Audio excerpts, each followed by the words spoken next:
Hola, hola, ¿cómo están? Espero que estén muy bien. Hoy vamos a trabajar el texto de Susana Quiroga, que se llama La adolescencia, fenómeno de multideterminación.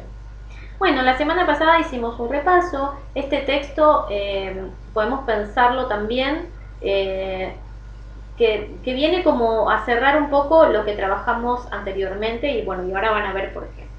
Eh, lo escribe Susana Quiroga, es una psicoanalista, licenciada en Filosofía y Letra, que ella lo describe desde su experiencia en el análisis con adolescentes. O sea, ella trabajó atendiendo a adolescentes mucho tiempo, fue profesora de la Cátedra de Psicología y Adolescencia de la UBA, de la carrera de Psicología, y bueno, hizo este texto hace unos años ya, así que hay cosas que podemos pensar en el texto eh, que deberían reverse, pero bueno, lo vamos viendo para el final de la exposición. Lo que les voy a dejar es un power donde está resumido lo que voy a decir ahora en el video. No quise hacerlo como la semana anterior, donde grabé cada filmina o cada diapositiva, porque algunos tuvieron algunos problemas eh, para escucharlo. Entonces, bueno, voy a explicar un poco y después ustedes van a ver el power. Eh, la autora dice que se puede analizar a la adolescencia, ya que es multideterminada, desde tres aspectos: uno cronológico, uno biológico y uno antropológico.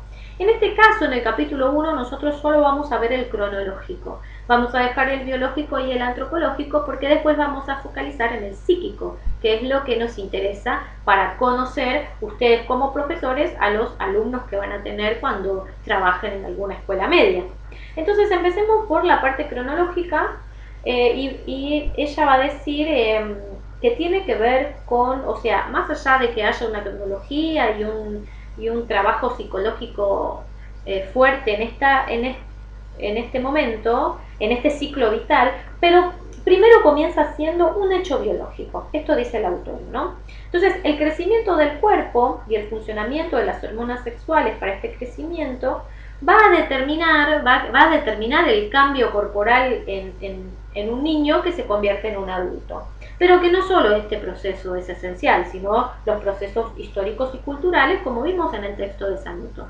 Nosotros en el texto de Samuto pudimos ver que no hay una definición única de adolescencia y que esta definición fue variando a partir de los cambios en el mundo, ¿no? Yo les daba el ejemplo de mi abuela, que a los 14 años se casó con un vecino y esto fue por contrato. Las dos familias se juntaron y decidieron que se iban a casar para formar una familia, y el objetivo de esa familia era tener hijos, era vivir, alimentarse, trabajar y tener hijos. Ese era el fundamento.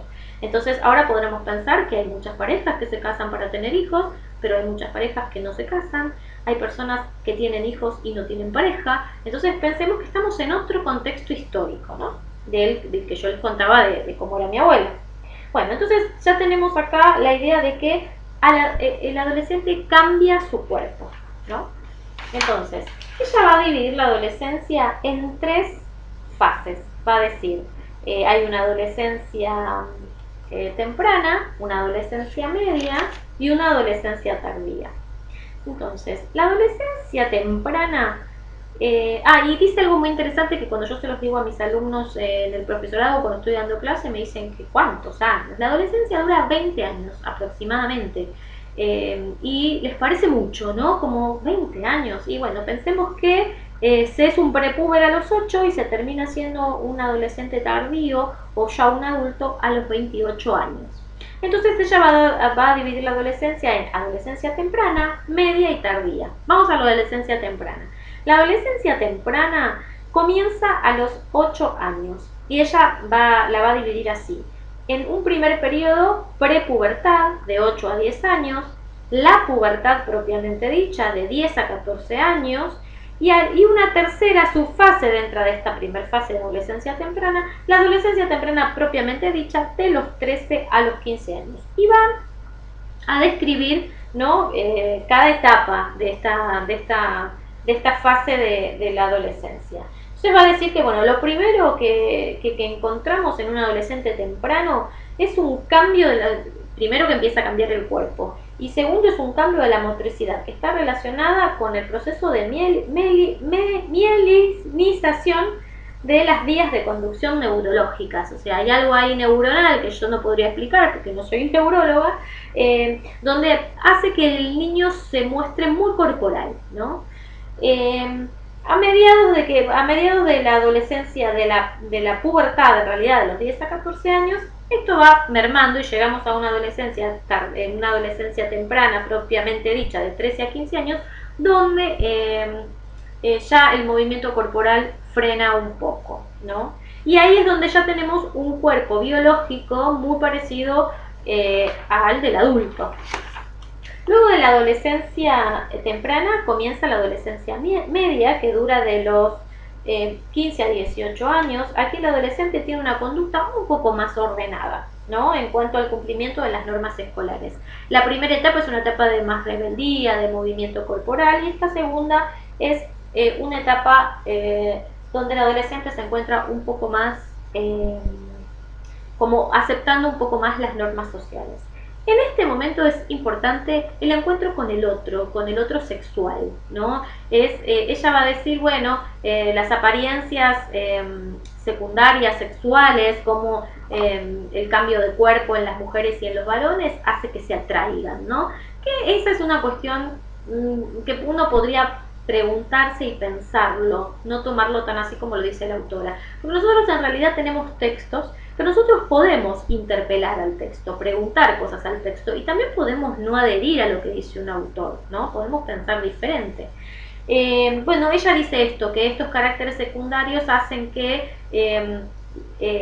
los adolescentes se sientan atraídos, y en este caso dice por el sexo contrario, pero en realidad esto lo sabemos todos, no solo yo porque trabajo en la clínica donde hay adolescentes que no les gusta el sexo contrario, les atrae el mismo sexo que ellos. Entonces, bueno, esto sería como algo como más tradicional, este texto, ¿no? Podríamos pensarlo. Bueno, pero podemos pensar que hay una búsqueda de un otro, sea heterosexual o homosexual, es una búsqueda de un otro fuera de la familia.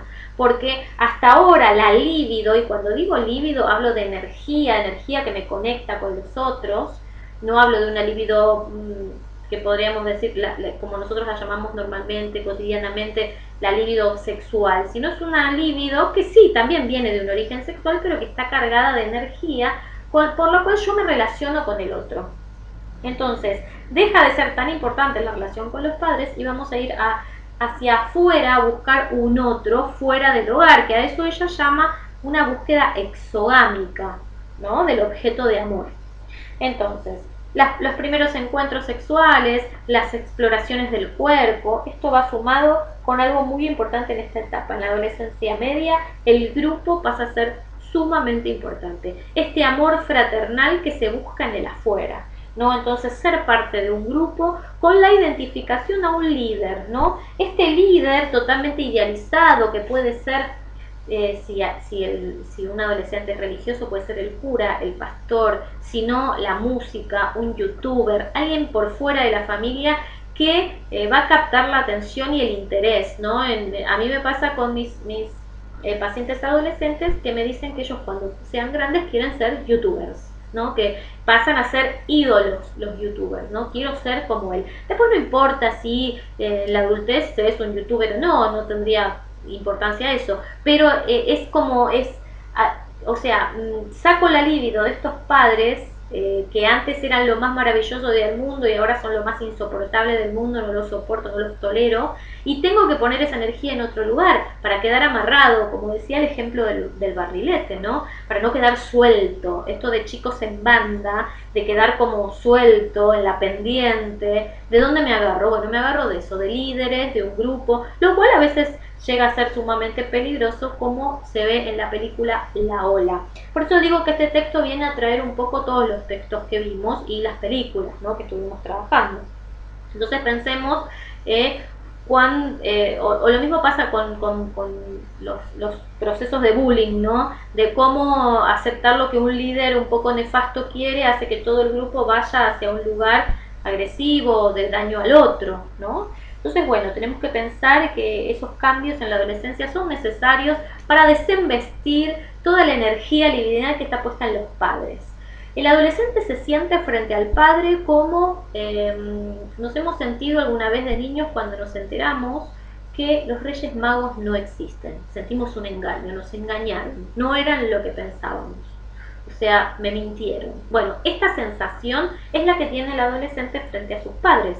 Como sale de algo muy endogámico, de objetos de amor muy primarios, sale a buscar otros objetos, ¿no? Bueno, y acá está el grupo, la música, o líderes como un profesor. Cuando vimos en el texto de Alighieri, el vínculo profesor-alumno, pensamos en eso, en todas esas formas de vinculación con los padres, las repetimos con un profesor, porque son una imagen paterna, ¿no? O puede ser una imagen fraternal también. Bueno, estas serían las características a grandes rasgos de la adolescencia media. Bueno, para finalizar, la autora dice que hay una adolescencia tardía, que comienza a los 18 años, de los 18 años a los 28 años, y lo que el adolescente hace en ese momento es intentar insertarse en el mundo vocacional y laboral.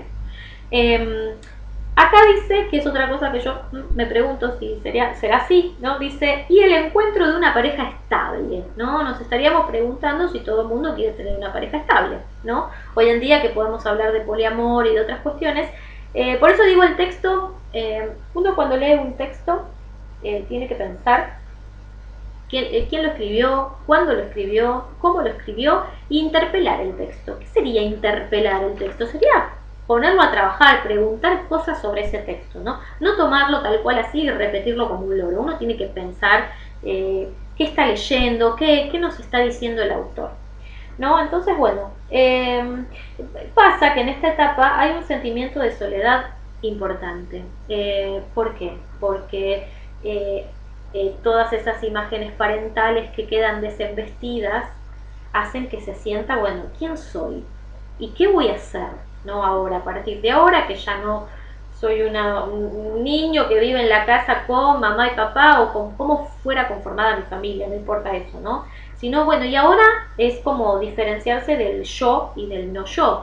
¿Qué soy yo? ¿Qué son mis padres? Porque muchas veces uno se encuentra diciendo algo y uno dice, esto que estoy diciendo me lo dijo mi mamá hace 20 años y yo lo estoy repitiendo y a mí no me gustaba eso, ¿y por qué lo repito? Y uno se encuentra como siendo hablado por otros, ¿no? Y entonces ahí es donde el adolescente se siente esta sensación de soledad, de, bueno, ¿quién soy? Entonces, bueno, se supone que aquí se abren la inserción a nuevos grupos sociales. Ya no se puede, no solo se tiene ese gran grupo de amigos de adolescentes que sostiene, sino que se puede tener grupos de trabajo, de estudio, de amigos. Entonces, bueno, y decimos que a partir de los 25 a los 28 años se entra en la adultez. Bueno, espero no haberlos aburrido en este video de 14-15 minutos. Preferí explicar las filminas acá y no directamente, porque tal vez tengan algún problema para escucharlas. Pero bueno, el Power es interesante, resume y explica un poco, y en la última parte del Power está la actividad que hay que hacer.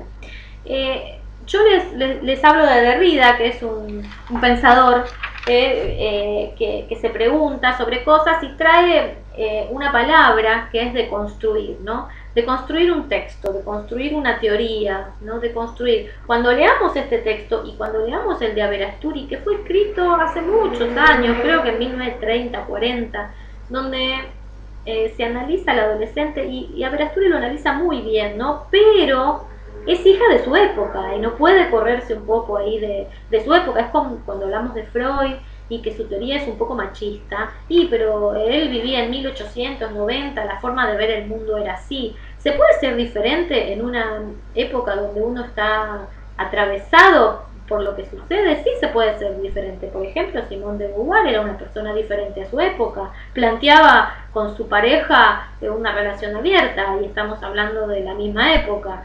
Y Entonces, ¿se puede ser diferente en una época donde las reglas son de una determinada manera? Sí, son los movimientos, que hacen que las cosas cambien, ¿no? Se empieza por alguien que tira una nueva idea y por personas que después empiezan a adherir.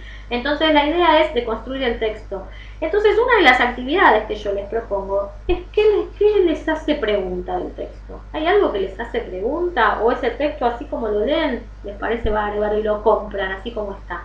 ¿No? Porque cuando venga el texto de Veracruz seguramente van a tener muchas preguntas para hacerle el texto. Entonces la idea es que pensemos en eso, en tratar de deconstruir, tratar de preguntar cosas al texto, para no tomarlo linealmente, ¿no? Y otra de las actividades que le propongo, que primero es en realidad, está bueno que hagan, es un cuadro de doble entrada sobre adolescencia temprana, media y tardía y las características más relevantes. Eso solo les va a servir para hacer una guía de lectura del texto.